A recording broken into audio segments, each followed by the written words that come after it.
എന്നാൽ അള്ളാഹുവിന്റെ പ്രവാചകൻ എന്ന പിതാവ് തന്റെ പൊന്നാര മകളോട് പറയുകയാ, മോളെ ഫാത്തിമ, പഠിക്കണേ ഉമ്മ, നിനക്കും പരാതിയാണ്, നിന്റെ മകൾക്കും പരാതിയാണ്.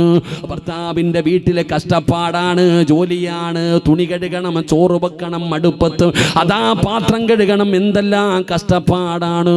ഓസിനല്ലല്ലോ പെങ്ങള് അള്ളാഹു തരുന്ന എത്ര വലിയ പ്രതിഫലമാണെന്നറിയോ. അതാ ഭർത്താവിന് ഭക്ഷണം വെച്ച് കൊടുത്താൽ, ഭർത്താവിൻ്റെ വസ്ത്രം കഴുകിയാൽ, വീട് അടിച്ച് വാരിയാൽ, പടച്ചവനെ നീ എന്ത് ചെയ്താലും പ്രതിഫലമാണ് പെങ്ങളെ, എന്ത് ചെയ്താലും പ്രതിഫലമാണ്. നിന്റെ ഓരോ കഷ്ടപ്പാടിനും എന്തിനെന്നറിയോ, അടുക്കളയിൽ അടുപ്പിന്റെ ചുവട്ടിൽ നിന്ന് ചോറ് വെക്കുന്ന സമയത്ത് നിന്റെ ശരീരത്തിലൂടെ ഒരു തുള്ളി വിയർപ്പുള്ളിയെ ഒരു തുള്ളി വിയർപ്പങ്ങാണം താഴെ വീണ അതും വെറുതെ ആകില്ല ഉമ്മ. ആ വിയർപ്പ് തുള്ളിക്ക് പോലും അള്ളാഹു നിനക്ക് പ്രതിഫലം തരുന്നുണ്ട് പെങ്ങള്. അള്ളാന്റെ റസൂൽ ഇതെല്ലാം പറഞ്ഞു കൊടുക്കുകയാണ്. എന്നിട്ട് അവസാനം ചോദിച്ചു, ഫാത്തിമ, അടിമയെ ചോദിച്ച് വീട്ടിൽ വന്നല്ലോ, എന്നാൽ അടിമയേക്കാൾ പ്രതിഫലം കിട്ടുന്ന ഒരു നന്മ ഞാൻ നിനക്ക് പറഞ്ഞു തരട്ടെയോ? അടിമയെ ലഭിക്കുന്നതിനേക്കാൾ നിനക്ക് നന്മ ലഭിക്കുന്ന ഒരു പ്രതിഫലം ലഭിക്കുന്ന ഒരു നന്മ ഞാൻ പറഞ്ഞു തരട്ടെയോ? എന്താ വാപ്പാ, എന്താ വാപ്പാ? അള്ളാന്റെ റസൂല് പറഞ്ഞു, മോളെ ഫാത്തിമ, കിടന്നുറങ്ങുന്നതിന് മുമ്പ് സുബ്ഹാനല്ലാഹ്, അൽഹംദുലില്ലാഹ്, അല്ലാഹു അക്ബർ, ഇത് പറയണേ ഫാത്തിമ, ഇത് പറയണേ ഫാത്തിമ.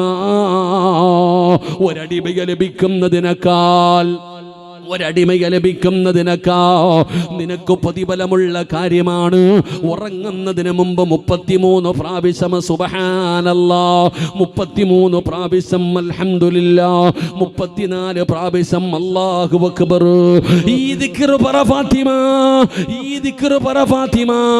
ഇത് കേട്ടപ്പോൾ നമുക്ക് നിസാരമായി തോന്നുന്നടോ. എന്തിനാണ് ഞാൻ ഈ ചരിത്രം പറഞ്ഞതെന്നറിയോ? അല്ലാഹുവിന്റെ റസൂലിന്റെ പൊന്നാര മകള് പറയുക, പെങ്ങളെ, 29ാമത്തെ വയസ്സിലാണ് ഫാത്തിമ ലോകത്തോട് വിട പറയുന്നത്. ആ 29 വയസ്സിൽ മരിക്കുന്ന ദിവസവും ഫാത്തിമ മുടക്കിയില്ല.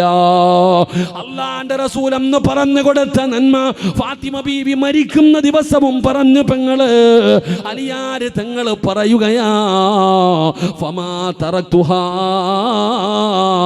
ബഅദ സമിഅതുഹാ മിൻ റസൂലില്ലാഹ്. അലിയാര് തങ്ങൾ പറയുകയാണ്, ഞാനും അങ്ങനെ തന്നെയാണ്. എൻ്റെ മുത്തുമണി, എൻ്റെ മുത്തുനബി പറഞ്ഞത് ഞാൻ ഇന്ന് വരെ മുടക്കിയിട്ടില്ല, മരിക്കുന്ന കാലം വരെ മുടക്കാറുമില്ല. ഇതാടോ നന്മയെന്ന് പറഞ്ഞാൽ, ഇതാടോ നന്മയെന്ന് പറഞ്ഞാൽ, ഇത് കേട്ടപ്പോൾ നമുക്ക് നിസാരമായടോ. സിറാജേ, ഒരു സുബ്ഹാനല്ലാഹയാണോ, ഒരു അൽഹംദുലില്ലാഹയാണോ, ഒരു അല്ലാഹു അക്ബറാണോ? ഇത് പറയാൻ വേണ്ടിയാണോ ഇത്ര നേരം എടുത്തത്? നിനക്കറിയില്ല വാപ്പാ, ആ ദിക്റിന്റെ മഹത്വം നിനക്കറിയൂല.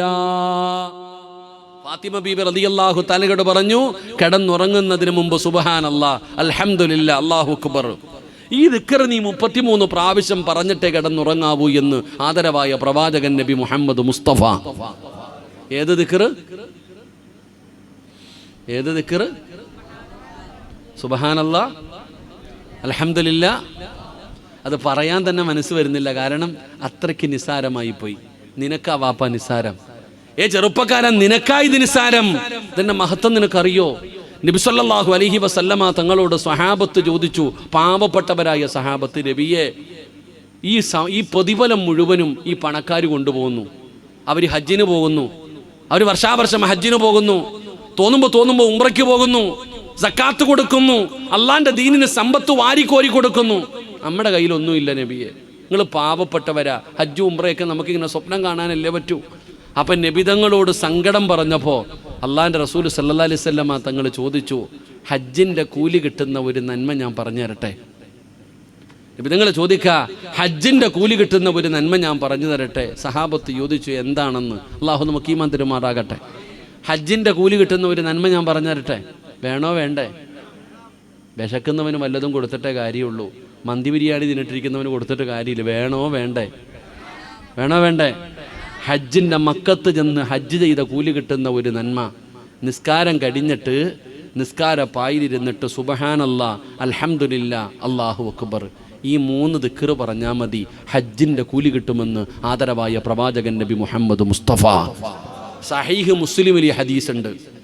ഏതെങ്കിലും കിതാബിലെല്ലാം സഹീഹ് മുസ്ലിമിൽ തന്നെ ഈ ഹദീസ് കാണാം. ഏത് ദിക്റ്? ഈ നമ്മൾ പറയണ സുബ്ഹാനല്ലാഹ്, അൽഹംദുലില്ലാ. ഓടുവല്ലേ നമ്മൾ, അല്ലാഹ് എന്ത് സുബ്ഹാനല്ലാഹ്. ഇന്ന് 5 വഖത്ത് ഉണ്ടായിരുന്നു, 5 ഹജ്ജ് ചെയ്ത കൂലി കിട്ടുമായിരുന്നു. ആര് പറഞ്ഞു? സ്വന്തം ചിന്തിക്ക്. ആര് പറഞ്ഞു? അതാ നമ്മൾ. അള്ളാഹു നമുക്ക് ഈമാൻ തരുമാറാകട്ടെ. അള്ളാഹ് ഈമാൻ തരുമാറാകട്ടെ.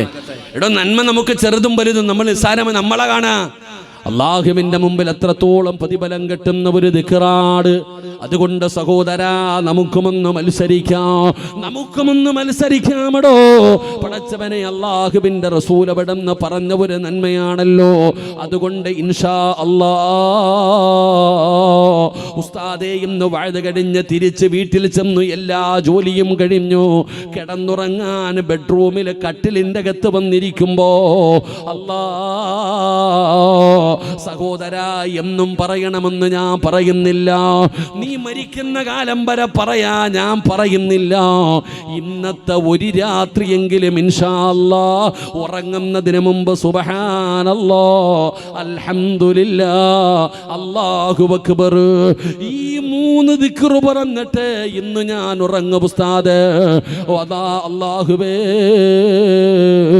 അതാ ഖുർആൻ പറഞ്ഞത്, ഇന്നഹും കാനൂ യുസാരിഊന ഫിൽ ഖൈറാത്ത്. ഇൻഷാ അല്ലാഹ് നാളെ ചെയ്യുന്നത് നിന്റെ ഇഷ്ടം. ഉസ്താദ്, ഇന്ന് രാത്രി ഉറങ്ങുന്നതിന് മുമ്പ് ഈ 3 ദിക്റ് പറഞ്ഞിട്ടേ ഞാൻ കിടന്നുറങ്ങൂ. അള്ളാഹു നമുക്ക് ഈമാൻ തരുമാറാകട്ടെ. നിയ്യത്ത് ചെയ്യുന്നവരൊക്കെ ഒന്ന് കൈവക്കിക്കേ. ഇന്നത്തെ ഒറ്റ ദിവസം അരക്കയ്യന്മാരൊക്കെ ഉണ്ട് കേട്ടോ ഇവിടെ. അല്ലാഹു അലം. അല്ലാഹുവേ, ആരെല്ലാം മജ്ലിസിലിരുന്ന് കൈവക്കിയോ മരിക്കുന്ന കാലം വരെ ആരുടെ മുമ്പിലും നീട്ടി യാചിക്കേണ്ട അവസ്ഥ വരുത്തല്ല റബ്ബേ. അല്ലാഹ് നന്മ തിന്മ എഴുതിയ കിതാബ് ഈ ഉയർത്തിയ കൈകൊണ്ട് വാങ്ങാൻ ഭാഗ്യം തരണേ റഹ്മാനെ. ഒരിക്കൽ കുടിച്ചാൽ പിന്നെ ജീവിതത്തിൽ ഒരിക്കലും ദാഹിക്കാത്ത ഹൗലുൽ കൗസർ അള്ളാൻ്റെ റസൂൽ സല്ലല്ലാഹു അലൈഹി വസല്ലമ തങ്ങളുടെ കയ്യിൽ നിന്ന് വാങ്ങിച്ചു കുടിക്കാൻ ഈ കൈപൊക്കിയവർക്ക് നീ ഭാഗ്യം കൊടുക്കണേ പടച്ചവനെ. അള്ളാഹ് മരിക്കുന്ന സമയം സ്വർഗത്തിൻ്റെ ചിത്രം കണ്ട് ഷഹാദത്ത് കലിമ ഉറക്ക പറഞ്ഞ് ഈമാനോടുകൂടി മരിക്കുന്നവരിൽ ഈ കൈപൊക്കിയവരെ നീ പെടുത്തണേ അള്ളാഹ്. ആ കൈ പൊക്കാത്തവനെ നീ നന്നാക്കണേ അള്ളാഹ്. അതിൻ്റെ കൂടെ രാമീൻ പറ. പൈസ ഒന്നും ചോദിച്ചില്ല, ഒരു നന്മ ചെയ്യാൻ പറ്റുമോ എന്ന് ചോദിച്ചപ്പോൾ ചിലരങ്ങനെ മതകളകി ആന വന്നാലും നെഞ്ചു വിരിച്ച് നിൽക്കുന്ന ചിലരുണ്ട്. ഒന്നുകൂടെ കൈപൊക്കിക്കേ. ഉണ്ടാ, മാഷാ അല്ലാഹ്, അൽഹംദുലില്ലാഹ്. അള്ളാഹു നമുക്ക് ബർക്കത്ത് ചെയ്യുമാറാകട്ടെ. അപ്പോൾ ഇൻഷാ അല്ലാഹ് അൽഹംദുലില്ലാഹ് ഇത് ചെയ്യുക. ഈ ഒരു നന്മ ചെയ്തിട്ട് ഇന്ന് ഉറങ്ങാവും. അള്ളാഹു ഭാഗ്യം തരുമാറാകട്ടെ. അള്ളാഹു ഭാഗ്യം തരുമാറാകട്ടെ. അപ്പോൾ ഇൻഷാ അല്ലാഹ് ഒരു നന്മ പഠിച്ചില്ലേ? ഒരു നന്മ പഠിച്ചോ? നിങ്ങൾ എന്താ ഇങ്ങനെ ഇരിക്കണം? ഒരു നന്മ പഠിച്ചോ? അപ്പോൾ ഇൻഷാ അല്ലാഹ് ഇത് ഇന്ന് ചെയ്ത് നോക്ക്. ഇതിന്ന് ഭാര്യയും ഭർത്താവും കൂടെ എന്താ ഇക്ക ഉസ്താദ് പറഞ്ഞു കേട്ടില്ലേടി? സുബ്ഹാനല്ലാഹ് പറ. ഭർത്താവിനോട് ഭാര്യ പറയണത് വയല് കഴിഞ്ഞിട്ട് എഴുന്നേക്ക്, ഉസ്താദ് പറഞ്ഞു കേട്ടില്ലേ? ഈ ദിക്റ് പറഞ്ഞ ഹജ്ജിൻ്റെ കൂലി കിട്ടും, എഴുന്നേറ്റിരിക്ക് എന്നൊന്ന് പറഞ്ഞു നോക്ക് സഹോദര. ഇന്ന് വരെ നിന്റെ ജീവിതത്തിൽ കിട്ടാത്ത ഒരു ആനന്ദം ഇന്ന് രാത്രി ഉണ്ടാകും. അള്ളാഹു നമുക്ക് ഈമാൻ തരുമാറാകട്ടെ. അള്ളാഹു ഈമാൻ തരുമാറാകട്ടെ. അൽഹംദുലില്ലാഹ്. സുഖമല്ലേ എല്ലാവർക്കും? സുഖമല്ലേ? ആന്ന് പല്ലുവേദനയാന്ന്. എടാ സുഖമാണോ എന്ന് ചോദിച്ചപ്പോൾ ആന്ന് പറഞ്ഞവർ, സുഖമാണെന്ന് പറഞ്ഞവർ, തലകുലിക്കവർ, ചിരിച്ചവർ, എൻ്റെ പൊന്നാര കാക്ക, അങ്ങനെയാണോ മറുപടി പറയണ്ടേ? എടാ നമ്മളിതാ വഅദുകളൊക്കെ കേൾക്കും, ജീവിതത്തിലൊന്നുമില്ല, പറയുന്നവനും ഇല്ല, കേൾക്കണവനും ഇല്ല. അതാ ഞാൻ ആദ്യം പറഞ്ഞേ. നബി സല്ലല്ലാഹു അലൈഹി വസല്ലമ തങ്ങൾ ഒരിക്കൽ മസ്ജിദുൻ നബവിയിൽ ഇരിക്കുമ്പോൾ ഒരു സഹാബി പള്ളിയിലേക്ക് കയറി വന്നു. നബി തങ്ങൾ ചോദിച്ചു, യാ ഫുലാൻ, ചങ്ങാതി സുഖമാണോ? അൽഹംദുലില്ലാഹ് ഖൈർ, അൽഹംദുലില്ലാഹ്. നബി എനിക്ക് സുഖമാണ് നബി, അൽഹംദുലില്ലാഹ് റാഹത്താണ് നബി. ഈ ഒരു മറുപടി കേട്ടപ്പോൾ നബി തങ്ങൾ പറഞ്ഞു, അള്ളാഹു നിനക്ക് ബർക്കത്ത് ചെയ്യട്ടെ എന്ന് ദുആ ചെയ്തു. എന്നാൽ പുറകിൽ രണ്ടാമതൊന്ന് കയറി വരുന്നുണ്ട്. ഓനോടും ചോദിച്ചു സുഖമാണോ എന്ന്. നിങ്ങൾ പറഞ്ഞതുപോലെ എന്തോ പറഞ്ഞു ചങ്ങാതി. ആ ചങ്ങാതി പറഞ്ഞു സുഖമാ, റാഹത്താ, ഖൈറാ. അപ്പം നബി തങ്ങൾ ചിരിച്ചൊന്നും മിണ്ടിയില്ല. അതെന്തേ നബിയെ? എനിക്ക് ദുആയില്ലേ? എനിക്ക് ദുആയില്ലേ നബി? ആദ്യം വന്ന ആളോട് ചോദിച്ച അതേ ചോദ്യം തന്നെയല്ലേ എന്നോട് ചോദിച്ചേ. ഓന് വേണ്ടി ദുആ ചെയ്ത് എനിക്ക് ദുആയില്ലേ? നീ ഒരു അൽഹംദുലില്ലാ പറഞ്ഞിരുന്നെങ്കിൽ എത്രയോ നല്ലതായിരുന്നു എന്ന് നബിഗിന റസൂലുള്ളാഹി. ഇനി പറ, സുഖമാണോ? സുഖമാണോ? ഇതെന്താ ആദ്യം പറയാഞ്ഞേ? അതാണ് ഞാൻ പറഞ്ഞത്, അത് അറബികൾ കൊള്ളാമെന്ന് വിചാരിച്ചേ. അതൊക്കെ അറബികൾ കൊള്ളതല്ലേ, അതൊക്കെ ഇപ്പം സ്വർഗത്തിൽ പോവാ. അൽഹംദുലില്ലാ പറഞ്ഞ സുഖമാണോ എന്ന് ചോദിക്കുമ്പോൾ അൽഹംദുലില്ലാ എന്ന് പറഞ്ഞാൽ സ്വർഗത്തിൽ പോവാ. നമ്മളങ്ങനെ വിചാരിക്കണേ. എൻ്റെ പൊന്നാര ചങ്ങാതി, ചെറുതും വലുതും ഒന്നുമില്ല. ആ അൽഹംദുലില്ലാ കൊണ്ട് നിനക്ക് ദുനിയാവിലും നേട്ടം, ആഖിറത്തിലും നേട്ടം. അള്ളാഹു നിലനിർത്താൻ ഭാഗ്യം തരുമാറാകട്ടെ. അള്ളാഹു അത് ഹയാത്താക്കാൻ ഭാഗ്യം തരുമാറാകട്ടെ. ഇപ്പോൾ സുഖമല്ലേ? കച്ചവടമൊക്കെ ഇല്ലേ? ആരോഗ്യമൊക്കെ ഇല്ലേ? പൈസയൊക്കെ ഇല്ലേ? അൽഹംദുലില്ലാ, അള്ളാഹു നിലനിർത്തി തരുമാറാകട്ടെ. ഇത് മതി, ഈ അൽഹംദുലില്ലാ മതി. ഒരു സുബ്ഹാനല്ലാ, ഒരു അൽഹംദുലില്ലാ, ഇത് മതി. അള്ളാഹു നമുക്ക് ഈമാൻ നിലനിർത്തി തരുമാറാകട്ടെ. മടുത്താ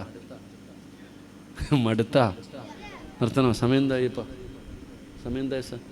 10:30. മാഷാ അല്ലാഹ്. ഉച്ചകൊണ്ടിരിക്കല്ലേ? കുറച്ചു നേരം കൂടി ഇരിക്കല്ലേ?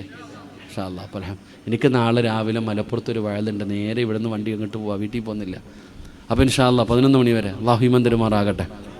2, അല്ലാഹുവിൻ്റെ വിശുദ്ധമായ ഖുർആൻ രണ്ടാമതായി പറയുകയാ. രണ്ടാമത്തെ സ്വഭാവ ഗുണമെന്തെന്നറിയോ? വയദുഊനനാ റഗബൻ വറഹബാ. അല്ലാഹുവിൻ്റെ വിശുദ്ധമായ ഖുർആൻ പറയുകയാണ്, വയദുഊനനാ റഗബൻ വറഹബാ. അവർ അല്ലാഹുവിനോട് ദുആ ചെയ്യുന്നവരാണ്. ജീവിതത്തിൽ എന്ത് പ്രയാസം വന്നാലും, എന്ത് ദുഃഖം വന്നാലും, എന്ത് ദുരിതം വന്നാലും, എത്ര വലിയ പ്രതിസന്ധി വന്നാലും അവർ പടച്ചറപ്പിനോട് ദുആ ചെയ്യുമടോ. അവർ അല്ലാഹുവിനോട് ദുആ ചെയ്യുന്നവരാണെന്ന് അല്ലാഹുവിൻ്റെ വിശുദ്ധ ഖുർആൻ, അള്ളാന്റെ വിശുദ്ധമായ ഖുർആൻ പറയുന്നു. അവരുടെ ജീവിതത്തിൽ എന്ത് പ്രയാസം വന്നാലും, എന്തു വന്നാലും അവർ പടച്ചറപ്പിനോട് ദുആ ചെയ്യും. അല്ലാഹു നമുക്ക് ഈമാൻ തരുമാറാകട്ടെ. അല്ലാഹു ഈമാൻ തരുമാറാകട്ടെ. അവർ അല്ലാഹുവിൽ പ്രതീക്ഷ വെച്ചുകൊണ്ട് ദുആ ചെയ്യും. നമ്മളോ എല്ലാവരും ദുആ ചെയ്യുന്നവരല്ലേ? പക്ഷെ നമ്മുടെ ദുആയും ആ ദുആയും തമ്മിലൊരു വലിയ വ്യത്യാസമുണ്ട്. നമ്മൾ ചെയ്യുന്ന ദുആയും ആ ദുആയും തമ്മിൽ വലിയ വ്യത്യാസമുണ്ട്. നീ ദുആ ചെയ്യുമ്പോൾ നിനക്ക് തന്നെ അറിയാം ഇത് ചോദിച്ചിട്ട് കാര്യമൊന്നുമില്ല എന്ന്. നമ്മുടെ ദുആ എന്ന് പറഞ്ഞാൽ നമുക്ക് തന്നെ അറിയാം ഇത് ചോദിച്ചിട്ട്. ഉദാഹരണം, പള്ളിയിലെ ഉസ്താദ് ദുആ ചെയ്യും നിസ്കാരം കഴിഞ്ഞിട്ട് ദുആ ചെയ്താൽ ദുആയ്ക്ക് ഉത്തരമുണ്ടെന്നാ. എത്ര പേര് ആമീൻ പറയുന്നത്? പടച്ചവനെ സദ്യ ഉണ്ണായിരിക്കണ പോലെ ചമ്മണം കൂട്ടി അങ്ങോട്ട് ഇരിക്കുക, ഇല ഇട്ടിട്ട് അങ്ങോട്ട് വെട്ടിയപ്പോൾ തിന്നാം. എടോ, ഈ കൈ പോലും ഒന്ന് നേരെ പിടിക്കാൻ നമ്മളിൽ പലർക്കും മനസ്സില്ലടോ. ഖത്തീബ് തന്നെ ചിന്തിക്കും, ആർക്കല്ല ഞാൻ ആർക്കല്ല. നമ്മുടെ ദുആ ഉണ്ടോ എന്നുള്ള വിഷയത്തിൽ വേറെ തർക്കം. നിസ്കാരത്തിന് ശേഷം ഉണ്ടോ ഇല്ല അത് തർക്കം. അല്ലാഹുടെ പേരിൽ ദുആ ചെയ്യുന്നതിൽ പോലും നമുക്ക് തർക്കം. ഉസ്താദ് തന്നെ ചിന്തിക്കുക, പടച്ചോനെ ഞാൻ ആർക്കല്ല. ഉദാഹരണം പറഞ്ഞാൽ, എന്നെ ഒരു മരിച്ച വീട്ടിൽ ദുആ ചെയ്യാൻ കൊണ്ടുപോയി. ഒരു മരിച്ച വീട്ടിൽ ദുആ കൊണ്ടുപോയപ്പോൾ 7 കണ്ടായിരുന്നു തോന്നുന്നു, 3 കണ്ടോ. ഉസ്താദ് ഒരു യാസീൻ ഓതി ദുആ ചെയ്യണം കേട്ടോ. ഞാനും എൻ്റെ ചങ്ങാതിയും കൂടെ പോയി. അവസാനം അവിടെ പോയിരുന്ന് യാസീൻ ഓതിയിട്ട് ദുആ ചെയ്യാൻ സമയമായപ്പോൾ ഇവരാരും വരുന്നില്ല. എൻ്റെ കൂടെ ഉള്ള ഉസ്താദ് പറഞ്ഞു, കാക്കാ ദുആ ചെയ്യാൻ പോകുന്നു വാ. ഇല്ല ഉസ്താദ് ദുആ ചെയ്തോ. കാക്കാ ദുആ ചെയ്യാൻ പോകുന്നു വാ. ഇല്ല ഉസ്താദ് ചെയ്തു. 3 വട്ടം വിളിച്ചിട്ട് ഇവരാരും വരുന്നില്ലടോ. നമ്മൾ യാസീൻ ഓതിയിട്ട് മുഖാമുഖം നോക്കിയിരിക്കുക. ആർക്കല്ല ഇത്? അവർ ചെമ്പിൻ്റെ സൈഡിൽ നിൽക്കുക. അങ്ങനെ യാസീൻ ഓതി കളയാൻ പറ്റുമോ? ഒരു യാസീൻ ഓതി വെച്ചിരിക്കുകയല്ലേ, വേസ്റ്റാക്കാൻ പറ്റുമോ? ഞാൻ അവസാനം ദുആ ചെയ്തു, പടച്ചോനെ ഇതെൻ്റെ വാപ്പാടെ ഖബറിലേക്ക് കൊടുത്തേക്കണം അല്ലാഹ്. ഇപ്പം എൻ്റെ കൂടെ ഇരുന്ന ഉസ്താദെ അല്ലാഹു ഈ ഉസ്താദിൻ്റെ വീട്ടിൽ ആരെങ്കിലും മരിച്ചിട്ടുണ്ടെങ്കിൽ അവർക്കും കൊടുക്കണേ പടച്ചോനെ. കാരണം ഇതേപോലെ പള്ളിയിലെ ഖത്തീബിൻ്റെ അവസ്ഥ. പള്ളിയിലെ ഖത്തീബും ദുആ ചെയ്താൽ നേരത്തെ ഇങ്ങനെ നോക്കിയിരിക്കുക. വാപ്പാക്കൊക്കെ ശബ്ദം ഉണ്ടോ എന്ന് ജനറൽ ബോഡിയിലൊക്കെ പോകണം, അപ്പോഴറിയത്തുള്ളൂ ഉപ്പാടെ ശബ്ദം എന്താന്ന്. എടാ, ഇനി അങ്ങനെങ്ങാനും പോട്ടെ, ഇനി ആമീൻ പറഞ്ഞാലോ? ദുആ ചെയ്യുന്ന സമയത്ത് ഇങ്ങനെ ആമീൻ കേൾക്കുന്നുണ്ട്, ആമീൻ. അല്ലാഹ് ഉസ്താദ് നോക്കണം, ആരാ അല്ലാഹ് ഇന്ന് പതിവില്ലാതെ ഉസ്താദ് ഉഷാറായി ദുആ നീട്ടി. അല്ലാഹ് നീ സ്വർഗം കൊടുക്കണേ, അല്ലാഹ് നല്ല മരണം കൊടുക്കണേ, അല്ലാഹ്. ഈ ചങ്ങാതി ആമീൻ ആമീൻ ആമീൻ. ഇവൻ്റെ ആമീൻ്റെ നീട്ടം കണ്ടിട്ട് ചാരിയിരിക്കണ വാപ്പനെ നോക്കുന്ന, ആരാ അല്ലാഹ് പതിവില്ലാതെ ഇന്ന്, ആരാ അല്ലാഹ് ഇങ്ങനെ നോക്കുമ്പോൾ ഒരു ചങ്ങാതി. അപ്പോൾ ഉസ്താദിന് തന്നെ സംശയം, ഇവൻ കിളി പോയതല്ല ആണോ പറച്ചന് അറിയില്ലല്ലോ. ഇങ്ങനെ ഇരുന്ന് ആമീൻ പറയണ്. ഉസ്താദ് ഇങ്ങനെ നോക്കുമ്പോൾ ഓൻ 2 കൈ ഇങ്ങനെ പൊക്കി പിടിച്ചിട്ടുണ്ട്. ഉസ്താദ് നല്ലതുപോലെ ഒന്ന് നോക്കി. അപ്പോഴാണ് കാണുന്നത് പോക്കറ്റിനകത്ത് തെളിഞ്ഞു കാണാം, നാളെയാണ് ശനിയാഴ്ച ബമ്പർ. പടച്ചവനെ ലോട്ടറി പോക്കറ്റിൽ. അള്ളാഹു കാത്തിരക്ഷിക്കുമാറാകട്ടെ. ആമീൻ പറയടോ. അള്ളാഹു കാത്തിരക്ഷിക്കുമാറാകട്ടെ. ഇതാ അവസ്ഥ. ഇതാണ് ഇന്നത്തെ ദുആയുടെയൊക്കെ അവസ്ഥ. ആമീൻ പറയുന്നവൻ്റെ അവസ്ഥ ഇതാ. അള്ളാഹു നമ്മളെ കാത്തിരക്ഷിക്കുമാറാകട്ടെ. ഓണബമ്പറൊക്കെ എടുത്തോ? എത്ര കോടിയായിരുന്നടോ ഓണബമ്പർ? എത്ര കോടിയായിരുന്നു? ഒറ്റ മനുഷ്യനും അറിയത്തില്ല. എല്ലാ മലക്കുകൾ, ഞാൻ മാത്രമേ ഉള്ളൂ മനുഷ്യനായിട്ട്. നിങ്ങൾക്ക് ആർക്കും അറിയത്തില്ല ഓണബമ്പർ എത്രയാന്ന്. എടുത്തു വെച്ചിട്ട് ദുആയും ചെയ്തോണ്ടിരക്ക. അല്ലാ അടിക്കണേ അല്ലാ. എത്രയായിരുന്നു? 25? എത്ര ആക്കാ? 25? മൈക്ക് സെറ്റ് ആരാ അറിയ? 25 കോടി. പടച്ചറപ്പേ, എവിടെ കൊണ്ടുവെക്കാനാ? അള്ളാഹു കാത്തിരക്ഷിക്കുമാറാകട്ടെ. ഇതാടോ അവസ്ഥ. പടച്ചറപ്പേ, അള്ളാഹു നമ്മളൊക്കെ നന്നാക്കി തരുമാറാകട്ടെ. എടോ ദുആ ചെയ്യണം. ദുആ ചെയ്യുമ്പോൾ വിശ്വാസമുണ്ടായിരിക്കണം. ഖുർആൻ അല്ലാഹു പറയുകയാണ്, വയദുഊനനാ റഗബൻ വറഹബാ. എങ്ങനെ ദുആ ചെയ്യുന്നവർ സാമ്പിൾ അല്ല തന്നെ പറയുന്നടോ. അല്ല തന്നെ വിശുദ്ധമായ ഖുർആനിൽ ഉദാഹരണം പറയുകയാ. വാപ്പാ, നീ ചെയ്യുന്നത് പോലെയല്ല. ചെറുപ്പക്കാരാ, നീ കടന്ന് നിലവിളിക്കുന്നത് പോലെയല്ല. ഉസ്താദേ, ചോദിച്ചിട്ട് കിട്ടുന്നില്ലല്ലോ.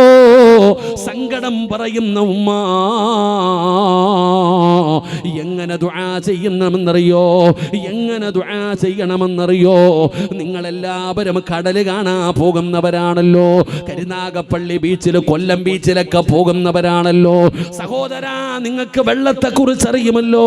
അതാ തിരമാലകൾ അടിച്ചു വരുമ്പോൾ അതിൻ്റെ അടുത്ത് പോകാൻ പോലും നമുക്ക് പേടിയാടോ. നമുക്കതിൻ്റെ ചാരത്ത് പോകാൻ പേടിയാണ്. എന്നാ ഉൾക്കടലിൽ പോയിട്ടുണ്ടോ? നിങ്ങൾ കടലിൻ്റെ നടുവിലേക്ക് പോയിട്ടുണ്ട് സഹോദരാ. ഞാൻ ഒരിക്കൽ പടച്ചവനെ കടലിൽ മീൻ പിടിക്കാൻ പോയി. മുകളിൽ ആകാശം, 4 ഭാഗത്തും വെള്ളമാണ്. എന്ന് പടച്ചവനെ ഭയം തുടങ്ങിയടോ. അല്ലാഹുവേ, കരയില്ല, 4 ഭാഗത്തും വെള്ളമാണ്. എനിക്ക് വല്ലാത്ത ഒരു പേടിയായി. പടച്ചവനെ, അവസാനം ബോട്ടോടിക്കുന്ന ആളോട് ചോദിച്ച് എങ്ങനെയാ കര കണ്ടുപിടിക്കുക? അദ്ദേഹം വഴി പറഞ്ഞു തന്നു. അവസാനം ഞാൻ ചോദിച്ചു, ഇവിടെ എത്ര ആഴമുണ്ട് ഉസ്താദേ? ഒരു തെങ്ങിനോളം ആഴമുണ്ട് ഉസ്താദേ. കടലിൻ്റെ ഉൾഭാഗത്തേക്ക് പോകും തോറും വല്ലാത്ത ആഴമാണ്. നടുകടലിൽ വല്ലാത്ത ആഴമാണ്. അവിടെ ഒരു മനുഷ്യൻ വീണാൽ പിന്നെ അവനെ തിരിച്ചു കിട്ടുമോ സഹോദരാ? രക്ഷപ്പെടാൻ സാധ്യതയില്ലടോ. എന്നാ പോകട്ടെ, ആ കടലിലെ ഏറ്റവും വലിയ മീനാണ് തിമിംഗലം എന്ന് പറയുന്ന മീൻ. അത് ജീവിക്കുന്നത് കടലിൽ ഏറ്റവും ആഴമുള്ള സ്ഥലത്താണ്. അത് ജീവിക്കുന്നത് കടലിൻ്റെ അടിത്തട്ടിലാണ്. അതാണ് ഏറ്റവും നീളമുള്ള മീന്. ലക്ഷദ്വീപിൽ വാഴന് പോയപ്പോ എന്നെ കൊണ്ടുപോയി കാണിച്ചു തന്ന ഒരു മീനിന്റെ തലയും മുള്ളും ഇരിക്കുന്നുണ്ട്. ഈ കാണുന്ന ഈ ഹാളിന്റെ നീളമുണ്ടടോ. ചോദിച്ചപ്പോ പറഞ്ഞ ഉസ്താദേ, ഇത് ചെറുതാണ്. സുബ്ഹാനല്ലാഹ്, അത്രത്തോളം നീളമുള്ള തിമിംഗലമെന്ന് പറയുന്ന മീനിന്റെ വയറിനകത്ത് ഒരു മനുഷ്യനെ എങ്ങാണം മീന് പിന്നെ രക്ഷപ്പെടാൻ വല്ല വഴിയുമുണ്ടോ സഹോദരാ? ചിന്തിക്കടോ. എന്നാ തിന്നടോ. ആ കടലിന്റെ ഉൾക്കടലിൽ കിടക്കുന്ന തിമിംഗലമെന്ന് പറയുന്ന മീനിന്റെ വയറിനകത്ത് മഹാനായ യൂനുസ് നബി അലൈഹിസ്സലാം, അല്ലാഹുവിന്റെ പ്രവാചകനായ യൂനുസ് നബി അലൈഹിസ്സലാം ആ കടലിൽ എറിയപ്പെട്ടടോ. ആ മീനിന്റെ വയറ്റിലായടോ. പടച്ചവനെ, ഒരു വഴിയുമില്ല. മീനിന്റെ വയറിനകത്ത് കിടക്കുന്ന യൂനുസ് നബി അലൈഹിസ്സലാം അവിടെ കടന്നുകൊണ്ട് വിളിക്കുകയാ, വനാദാ ഫിൽ ളുലുമാത് ലാ ഇലാഹ ഇല്ലാ അന്ത സുബ്ഹാനക ഇന്നി കുന്തു മിനൽ ളാലിമീൻ. മീൻ എല്ലാ വഴികളും മടന്നു കഴിഞ്ഞപ്പോ രക്ഷപ്പെടാൻ ഒരു ഓപ്ഷനുമില്ലാതെ വന്നപ്പോ യൂനുസ് എന്ന് പറയുന്ന പ്രവാചകൻ കടലിനടിത്തട്ടിൽ കിടക്കുന്ന മീനിന്റെ വയറിനകത്ത് കിടന്നിട്ട് യൂനുസ് നബി വിളിച്ചു വനാദാ ഫിദ്ദുലുമാത്. കടലിനടിയിൽ പോകും തോറും വല്ലാത്ത ഇരുളാണോ. ടൈറ്റാനിക് എന്ന് പറയുന്ന കപ്പൽ കാണാട് കോടികൾ ചെലവഴിച്ചു പോയവർക്ക് സംഭവിച്ചത് ഞാനും നിങ്ങളും വായിച്ചവരാ. സഹോദരാ, വല്ലാത്ത ഇരുളാണ്. ആ ഇരുള് മാത്രമല്ല, മീനിന്റെ വയറിനകത്തും വല്ലാത്ത ഇരുളാണ്. അവിടെ കടന്നിട്ട് വിളിക്കുന്നു വനാദാ ഫിദ്ദുലുമാത് അല്ലാ ഇലാഹ ഇല്ലാ അന്ത സുബ്ഹാനക ഇന്നി കുന്തു മിനൽ ളാലിമീൻ. അല്ലാഹുവേ, എന്തൊക്കെ കൈവിട്ടാലും എന്തൊക്കെ സംഭവിച്ചാലും ഏതെല്ലാം വഴികൾ അടഞ്ഞാലും നാഥാ എന്നെ രക്ഷപ്പെടുത്താ നിനക്ക് കഴിയുമല്ലാ, നിനക്ക് കഴിയുമല്ലാ. എന്നെ നീ രക്ഷപ്പെടുത്തണേ അല്ലാ.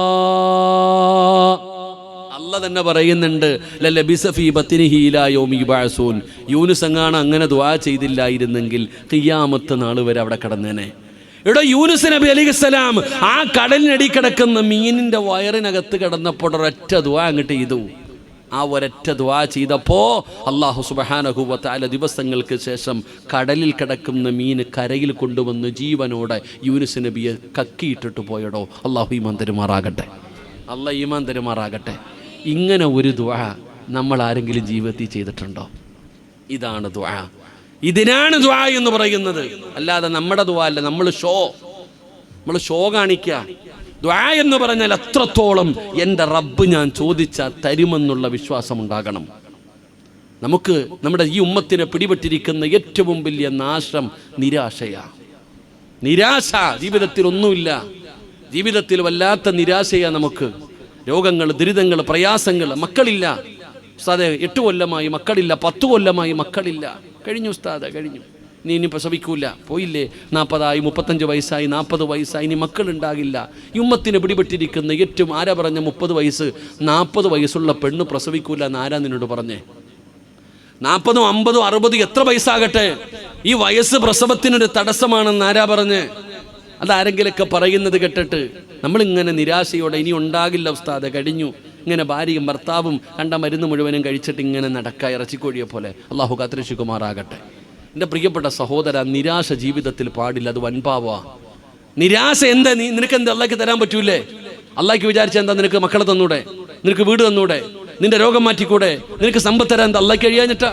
എടാ, അള്ളാഹ്ക്ക് ഇതൊക്കെ നിസ്സാരം. പക്ഷെ നീ നിരാശ വെക്കുന്നത് അള്ളാഹ്ക്ക് കഴിയില്ല എന്നതിനർത്ഥം, അള്ളാഹ്ക്ക് പറ്റൂല എന്നതിനർത്ഥം. അല്ല, നീ കാണിച്ചത് നീതിയല്ല എന്നതിനർത്ഥം. എൻ്റെ കൂടപ്പുറപ്പ് മീൻ കച്ചവടം ചെയ്ത് രക്ഷപ്പെട്ടു, ഞാൻ പടച്ചവനൊന്നുമില്ല. അള്ളാഹ് പടച്ചു. ഇവിടെ പിന്നെ മറ്റേ എന്താ പറയുക, ടർക്കിയും എന്താ പായൊക്കെ അല്ലേ, അത് വല്ലാത്ത കച്ചവടാട്ടോ. അള്ളാഹു വർക്കത്ത് ചെയ്യുമാറാകട്ടെ. അള്ളാഹു വർക്കത്തിന് പടസറബേ, ഞാൻ മറക്കൂലട്ടാ. എൻ്റെ വീടിൻ്റെ മുമ്പിൽ കിടപ്പുണ്ടത്. ഇന്ന് അങ്ങനെ തന്നെ കിടപ്പുണ്ടാ ചങ്ങാതി.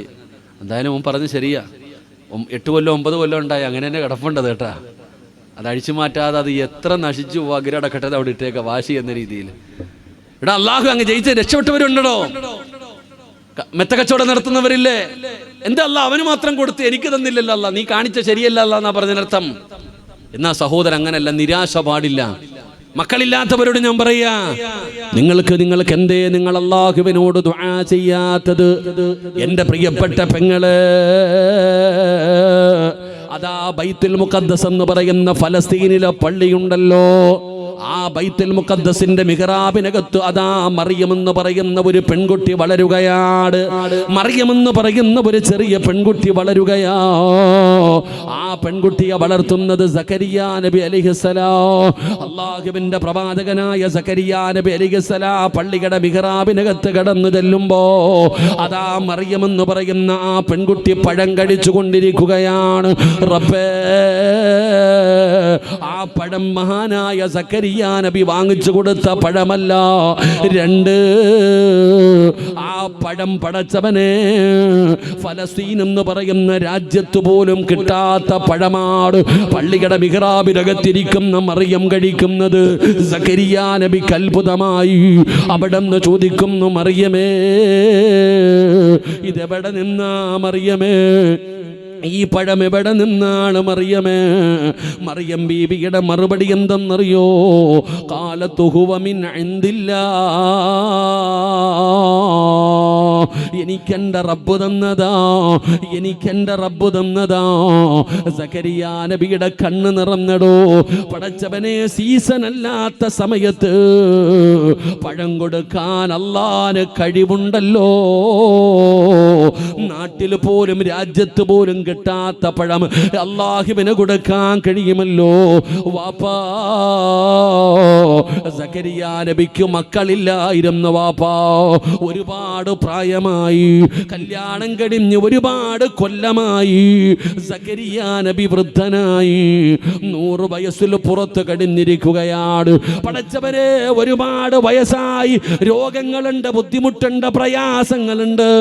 യൂനുസ് നബി അലൈഹിസ്സലാം, സക്കരിയ നബി അലൈഹിസ്സലാം അല്ലാഹുവിന്റെ ദർബാറിലേക്ക് കൈകൾ ഉയർത്തിയിട്ട് അവിടെ നിന്ന് പറയുന്നു,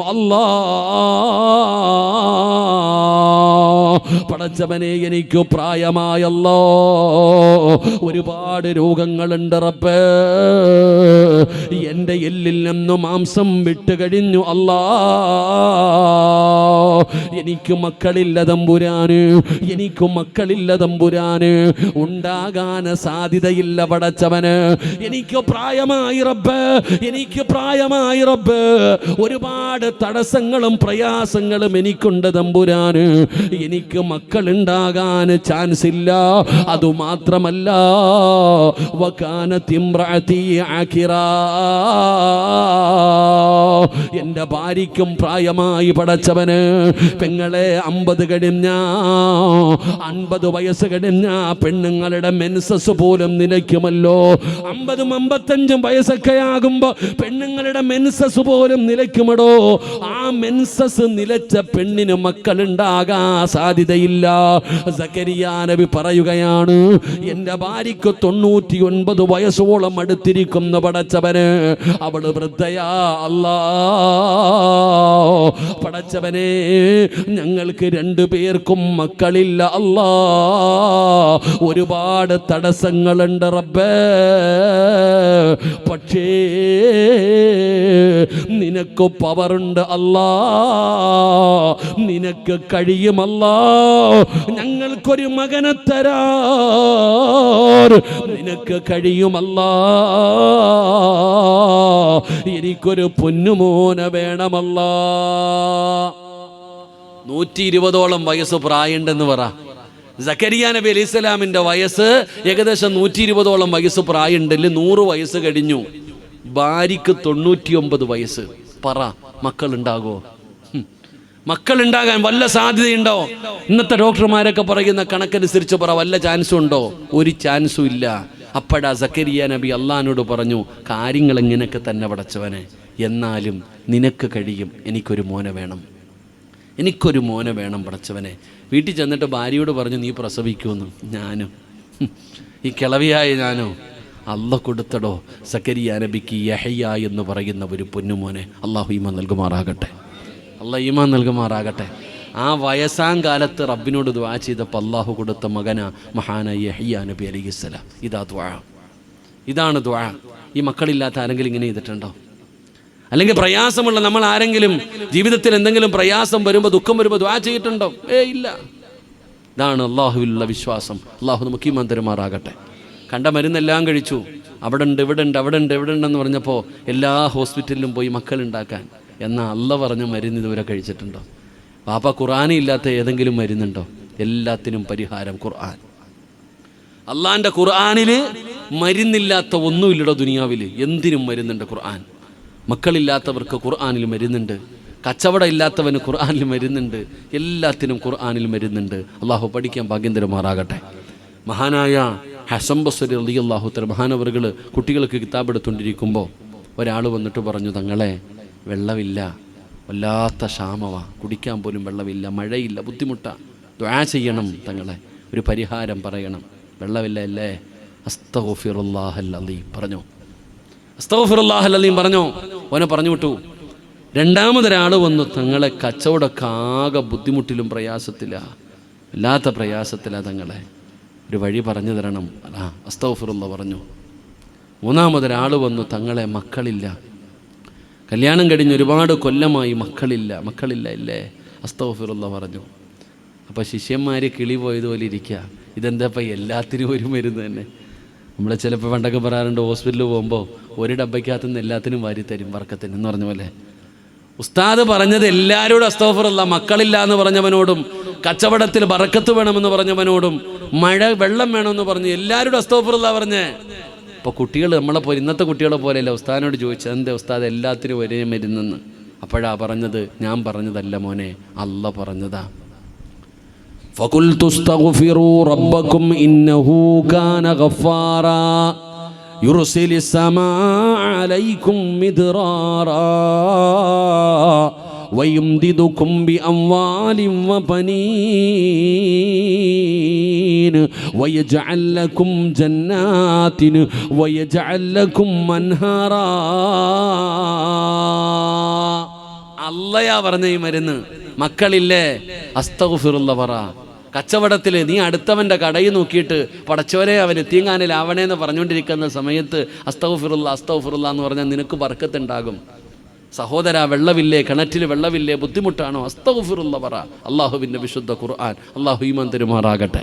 നിരാശ പാടില്ല. ദുആ ചെയ്തുകൊണ്ടിരുന്നോ. എന്തേ നഷ്ടം? ലാഭ കച്ചവടാടെ ദുആ. ഒരാൾ അള്ളാഹുടെ മുമ്പിൽ കൈനീട്ടി, നിന്റെ മുമ്പിൽ നീട്ടിയാൽ നീ ഇറക്കി വിടും, തരും, ചിലപ്പോൾ തരില്ല. പക്ഷെ അള്ളാഹുടെ മുമ്പിൽ നീ കൈനീട്ടിയാൽ വെറും കൈയോട് അല്ല മടക്കൂല, 1/3 തരും. ഏത് വൃത്തികെട്ടവനാണെങ്കിലും, ഏത് മുതുകുടിയനാണെങ്കിലും അള്ളാഹുടെ മുമ്പിൽ ചോദിച്ച വെറും കൈയോട് അല്ല വിടത്തില്ല. അള്ളാഹു മാന്യന. അള്ളാഹുടെ മുമ്പിൽ കൈനീട്ടുന്നവൻ അല്ല വെറുതെ വിടത്തില്ല. ഒന്നുകിൽ നീ ചോദിച്ചത് തന്നെ അല്ല തരും. നീ പണം വേണമെന്ന് വെച്ചാൽ പണം തന്നെ തരും. കച്ചവടത്തിൽ അഭിവൃദ്ധി അതെന്നെ വരും. സമാധാനം വേണം അതെന്നെ തരും. മക്കളെ വേണം അതെന്നെ തരും. അല്ലെങ്കിൽ പടച്ചവൻ നീ ചോദിച്ചത് തരൂല. അള്ളാഹു അത് മഹ്ശറയിലേക്ക് മാറ്റിവെക്കും. നാളെ മീസാൻ എന്ന് പറയുന്ന ത്രാസിൽ അള്ളാഹു ഇങ്ങനെ കൊണ്ടുവന്ന് ഇട്ട് തരും. ഇതേതാ അല്ല ഈ പൊതി, നീ ദുനിയാവി വെച്ച് ചെയ്ത ദ്വായാട, അന്ന് തന്നില്ല ഇന്ന് തരുന്നു. അപ്പം മനുഷ്യൻ പറയത്രേ, ഒരു ദ്വായും സ്വീകരിക്കാതിരുന്നാൽ മതിയായിരുന്നു അടച്ചന്. അപ്പോൾ ഒന്നുകിൽ ഇവിടെ വെച്ച്, അല്ലെങ്കിൽ നാളെ ആഖിറത്തിൽ ഇനി നീ ചോദിച്ചതും കിട്ടിയില്ല, ആഖിറത്തിലേക്കും മാറ്റിവെച്ചില്ല, നിനക്ക് വരാനിരിക്കുന്ന ഒരു ഷർറ് അള്ളാഹു തട്ടിമാറ്റുമെന്ന് നബിയുനാ റസൂലുള്ളാഹി. അതാ ദ്വാ. എന്തെങ്കിലും കിട്ടും, ഒരു നഷ്ടമില്ല ദുആയ്ക്ക്. അതുകൊണ്ട് റബ്ബിനോട് എപ്പോഴും ദുആ ചെയ്, പ്രതീക്ഷയോടുകൂടെ ദുആ ചെയ്. എന്ത് ചോദിച്ചാലും അള്ളാഹു തരും. പടച്ചോൻ നമ്മളെ സഹായിക്കും. അള്ളാഹു ആ ഈമാൻ നമുക്ക് നൽകുമാറാകട്ടെ.